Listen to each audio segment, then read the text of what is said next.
charge. Je fermais les yeux, inspirais profondément, les rouvris, sélectionnais du regard la commande adéquate sur l'affichage de mon viseur, j'activais le compte à rebours en tapant sur mon poignet. Les nombres s'affichèrent en rouge sur le beeper de Méga. Un compte à rebours. Vérifiez vos armes, chargez-les à la gueule. J'en ai rien à foutre qu'on fasse exploser ce putain de vaisseau. La ruche ne s'en sortira pas vivante. J'aboyais mes ordres et partis en courant affronter nos ennemis, tout en expliquant mon plan à mes hommes. Je couvre la zone en bas à gauche avec Jack. Je veux 2 hommes à droite. Je balancerai la grenade et on ouvrira le feu en reculant. Vous resterez à couvert jusqu'à ce qu'on les attire dans le couloir. On va les éloigner de l'équipe Prion et les piéger au fond du couloir. Jack n'était pas à la fête. Et s'il passe en mode bestial?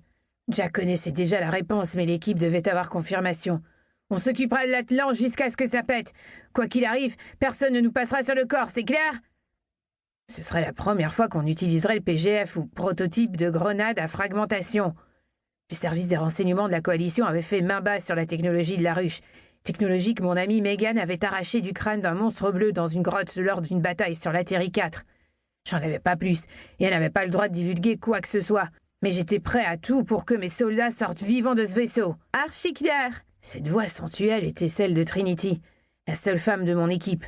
Une Anglaise hyper volontaire, originaire de Londres. Elle était parmi nous depuis 2 mois et je ne savais rien d'elle.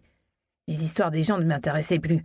J'avais perdu tant de soldats à cause de cette maudite ruche que connaître leur vie en détail rendait leur disparition encore plus douloureuse. J'avais perdu au moins un tiers de ma troupe au cours des derniers mois.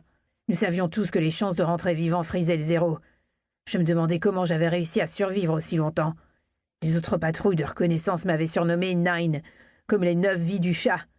Je savais pourquoi. La faute à la chance. Lorsque la ruche m'avait capturé la première fois, ma sœur Sarah et sa bête m'avaient tiré des griffes de l'enfer.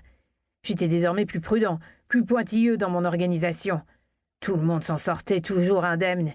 On me prêtait des vertus porte-bonheur. Ils voulaient tous intégrer la patrouille de reconnaissance numéro 3. « Vous n'avez plus le temps, Mills !» éructa le capitaine Dorian. Son rugissement grave retentit avec une telle force dans le couloir que les vibrations résonnèrent dans ma poitrine, comme un coup de tonnerre. « Putain de merde !» lança Trinity. L'Atlan s'était transformée en bête, une bête cyborg contrôlée par la ruche. « Gardez votre sang-froid, les gars. On va le dégommer avec nos pistolets laser. Tous les dégommer. On va tous crever !» répondit Trinity. « Ouais, t'as raison, Trin. On va tous crever un jour ou l'autre, alors ferme ta gueule et fais ton boulot !» lança Jack, mon second. Son ordre n'admettait aucune réplique. « À moins que tu préfères que cette bête s'empare du Carter et anéantisse notre putain de monde ?» Le Carter comptait 10 vaisseaux militaires et civils qui régnaient sur ce secteur de l'espace, au plus près de l'avant-poste de la ruche. Plus de 5000 guerriers, des civils avec femmes et enfants vivaient sous la protection du commandant Carter. Nous étions au service du Carter. Ces enculés n'auront pas le Carter! Ce terme englobait le cuirassé sur lequel nous étions postés et valait pour le groupe en tant que tel. Ma voix, réduite en grognement, calma tout le monde. Second rugissement, à 30 pas derrière nous, voire moins. J'ordonnai au gros de ma troupe de rester en arrière et courus avec Jack et 2 autres gars sur ma droite, grenade à fragmentation à la main gauche, pistolet laser dans la droite. « Baissez-vous !» hurlai-je en posant un genou à terre et en balançant la grenade à fragmentation. « Ça va péter !» J'entendis les guerriers Prion crier et se mettre à couvert. La ruche. J'ignorais ce que fabriquait la ruche. Mes hommes étaient baissés, les mains sur les oreilles, mais aucune explosion ne retentit. « 1, 2, 3 !» comptait Jack tandis que nous attendions. Rien. « On peut officiellement annoncer aux renseignements que c'était un magnifique coup d'épée dans l'eau !» L'accent britannique très pète sec de Tritanie était la cerise sur le gâteau. Je me retournai avec mon arme et regardai autour de moi. Les gars de la ruche étaient pliés en 2, leurs visages figés dans des cris silencieux, les mains sur les oreilles. 2 vomissaient, plusieurs titubaient et se rentraient dedans. Ils étaient désorientés, perdus. La grenade à fragmentation marchait sur les mecs de la ruche. La bête, elle, n'était pas touchée. Elle se tenait bien droite, les poings serrés et me dévisageait méchamment. Elle tremblait mais ne réagissait pas comme le restant de la ruche.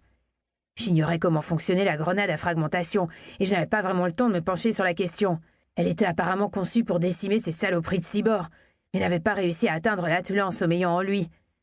Jack surgit derrière moi et hurla « Foncez dans le tas! Exécution! Parez à tirer! Tuez-les tous !» Le reste du groupe s'engouffra dans le couloir. Ils étaient faits comme des rats. La bête fut touchée à l'épaule, la jambe, la hanche.